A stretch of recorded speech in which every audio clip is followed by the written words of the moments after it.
माझ्यासमोर नाटक करू नको बाई, तिकडे तोंड करून उभार, नाहीतर मी शर्ट काढलो की नाही एका मिनिटात माझ्यावर फिदावशील. तू का बाबा असं तोंड पाडून बसलायस? खरं सांग, तुझं रुपये पडले का नाही? ए दिदे थांब, पोहू नको. पाऊस आलं पाऊस आलं. ए कुरकुरे हुडका लागलायस काय? चला बघूया फॅक्टरी आउटलेट मध्ये काय चाललं. हा टी शर्ट बघा फक्त 85 रुपयाला, ह्यात घेतले की 500 रुपयाला 2. मामा काही व्हरायटी राहू दे, सोडा. शर्ट बघा 900 रुपयाला 3. अय्यो मेलो. कलर आणि व्हरायटी ढीक. अरमानी पॅन्ट 1000 रुपयाला 3. एवढी चांगली क्वालिटी. अचानक थंडी वाढली म्हणून 400 रुपयाला 2. फुल साईज घेतली की 850 रुपयाला 3.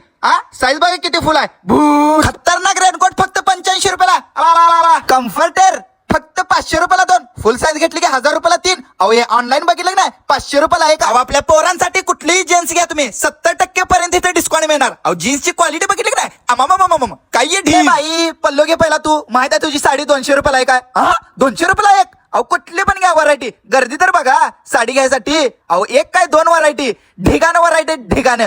कुठली पण घ्या आणि कसं पण घ्या आणि घालून नकर करा. वाव, हे 350 रुपयाला पूर्ण सेट. फॅन्सी क्वालिटी टॉप फक्त 250 रुपयाला. घेतं काय स्कटू? ए बरमोडा हात घालू नको, काय तर चावल. तानीव फक्त 50 रुपयाला. व्हरायटी ढीग. 85 रुपयाला लहान पोरांची खरेदी. फक्त टी शर्ट 85 रुपयाला. दुसरं काय मिळतं का नाही लहान पोरांसाठी? ढीग आहे ढीग.